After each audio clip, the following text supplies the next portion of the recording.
दोस्तों आज के इस वीडियो में हम आपके बीएससी फर्स्ट ईयर बॉटनी के सेकंड सेमेस्टर से जुड़े हुए एक मोस्ट इम्पॉर्टेंट टॉपिक को डिस्कस करने वाले हैं और हमारा आज का टॉपिक है एडॉप्टेशन ऑफ लैंड हैबिटेट या फिर आप कह सकते हैं लैंड एडॉप्टेशन ऑफ ब्रायोफाइट्स। यानी कि आज के इस वीडियो में हम डिस्कस करेंगे कि कैसे ब्रायोफाइट्स ने अपने आप को लैंड इन्वायरमेंट के लिए एडॉप्ट किया, उनमें क्या क्या चेंजेस हुए जिससे वह आसानी से लैंड के ऊपर सर्वाइव कर पाए।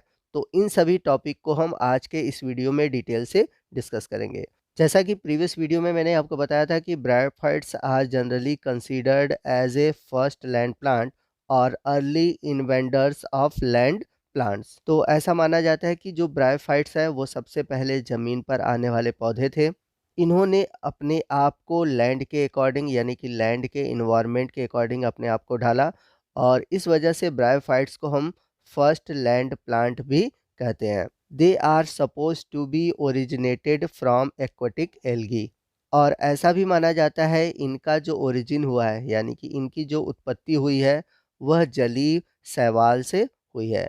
इन course of evolution bryophytes has been adopted to land habitat. तो पौधों का जो इवोल्यूशन हुआ है लैंड हैबिटेट के लिए, सबसे पहले ब्रायोफाइट्स ग्रुप के जितने भी प्लांट्स हैं उन्होंने अपने आप को लैंड हैबिटेट के अकॉर्डिंग ढाला। इसलिए आपने पढ़ा भी होगा कि जो ब्रायोफाइट्स होते हैं उन्हें हम बोलते हैं amphibian of the plant kingdom.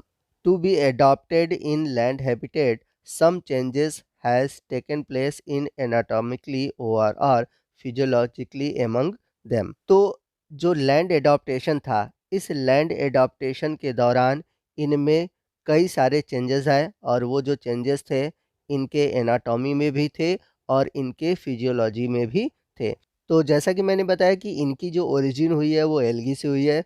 तो एल्गी से ओरिजिन होने की वजह से इनके जो कैरेक्टर थे वो एल्गी से वेल डेवलप थे, जिसके कारण इन्होंने अपने आप को वाटर के साथ साथ लैंड के लिए भी एडॉप्ट किया।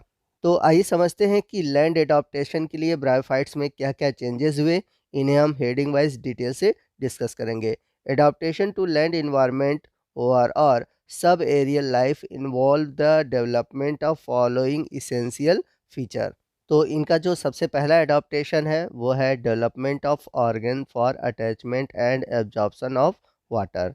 तो सबसे पहले इनमें ऐसे ऑर्गन्स का डेवलपमेंट होगा जो कि आसानी से इन्हें वाटर में अटैच कर सके यानी कि उससे जोड़ सके और आसानी से ये पानी को एब्जॉर्ब कर सकें। Bryophytes which grow on land are must absorb water from the soil surface and be attached to it for support. For this purpose, the bryophytes developed special hair-like structure called rhizoids. Rhizoids function as a absorbing and attaching organs. तो bryophytes में land यानी कि solid surface से रहने के लिए एक special hair like structure पाया जाता है जिसे हम बोलते हैं रॉयज़ॉइड और ये रॉयज़ॉइड के थ्रू ही सॉइल पर अटैच्ड रहते हैं और उसी से वाटर को एब्जॉर्ब करते हैं। जैसा कि आप फिगर में देख सकते हैं, आपको हेयर लाइक स्ट्रक्चर दिखाई देगा जो कि है राइजॉइड्स। सेकंड एडॉप्टेशन है प्रोटेक्शन अगेंस्ट डेसिकेशन। तो डेसिकेशन का मतलब है शुष्कीकरण, यानी कि ये जो प्लांट थे जब ये लैंड एडॉप्ट किए यानी कि लैंड एडॉप्टेशन को अपने अंदर डेवलप कर रहे थे, तो सबसे पहला जो प्रॉब्लम था वो था अपने आप को सूखने से बचाना। The plant body of bryophytes is thick, compact, multicellular and thallus-like. It is covered with an epidermis. Epidermis protected the plant body against the drying effect of air. तो सूखने से बचाने के लिए ये जो ब्रायोफाइट्स है इनकी जो थैलस होती है वो कॉम्पैक्ट होती है, यानी कि इनमें जो कोशिकाएं होती है आपस में सटी हुई और पूरी तरह से भरी हुई होती है जैसा कि आप फिगर में देख सकते हैं। और इनके थैलस के ऊपर की ओर एपिडर्मिस की लेयर पाई जाती है और यही एपिडर्मिस की लेयर इन्हें प्रोटेक्ट करता है ड्राइंग इफेक्ट से। तो आप फिगर में देख सकते हैं कि इसमें जो थैलस है, थैलस के अपर पार्ट पर और लोअर पार्ट पर एक प्रोटेक्टिंग कवर दिखाई दे रही है जो कि एपिडर्मिस की है। अब चलते हैं थर्ड एडाप्टेशन की ओर। थर्ड एडाप्टेशन है development of pores for gaseous exchange. In many liverworts there are numerous pore on the upper surface of the thallus. These are called air pore. They facilitate gaseous exchange between atmospheric air and the interior of the thallus। तो bryophytes का जो लिवरवर्थ group है, इनमें thallus के surface पे ढेर सारे पोर पाए जाते हैं, यानी कि छिद्र पाए जाते हैं, जिन्हें हम एयर पोर्स कहते हैं। और इन्हीं एयर पोर्स के थ्रू ये जो थैलस होते हैं, बाहरी एटमॉस्फेयर के साथ गैसियस एक्सचेंज करते हैं। जबकि वाटर में रहने वाले जितने भी प्लांट होते हैं, यानी कि जो एक्वेटिक प्लांट होते हैं, वो वाटर में घुली हुई गैस को ही लेते हैं। जबकि जो लैंड प्लांट होते हैं, वो एटमॉस्फेयर में जो गैस होते हैं, उनका यूज़ करते हैं। तो जब ब्रायोफाइट्स ने अपने आप को लैंड एडाप्टेशन के लिए तैयार किया, तो इनके लिए यहाँ पर एक स्पेशल स्ट्रक्चर दिखाई दिया, जिसे हम बोलते हैं एयर पोर्स। परंतु जैसे-जैसे प्लांट जब बहुत डेवलप होते गए, यानी कि आज के जो हायर प्लांट है, जिम्नोस्पर्म, एंजियोस्पर्म, तो इनमें आपको एयर पोर दिखाई नहीं देंगे। एयर पोर की जगह एक स्पेशल स्ट्रक्चर दिखाई देती है, जिसे हम बोलते हैं स्टोमेटा। चलते हैं फोर्थ एडाप्टेशन की ओर, जो कि है development of jacketed sex organs. In the bryophyte, sex organs are multicellular. These sex organs are surrounded by a sterile cell called jacket. It protects the sex cells against the drying effect of air.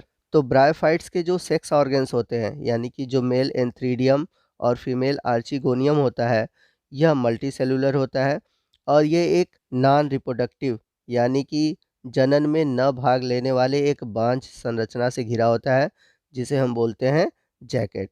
जैसा कि आप figure में देख सकते हैं कि आपको sex organs के बाहर की ओर एक स्टेराइल जैकेट स्ट्रक्चर दिख रही होगी। तो ये जो जैकेट होता है, ये रिप्रोडक्टिव ऑर्गन्स को सूखने से बचाता है। चलते हैं फिफ्थ एडाप्टेशन की ओर, जो कि है retention of zygote with in the archegonium. तो जैसा कि हम सभी जानते हैं कि जो फर्टिलाइज्ड एग होते हैं, उसे हम बोलते हैं जाइगोट। तो ब्रायोफाइट के केस में जो जाइगोट होते हैं, वो आर्चिगोनियम के अंदर ही रहते हैं।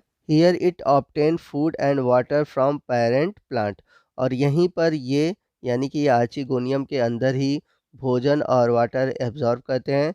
It also protected from drying as it developed into an embryo.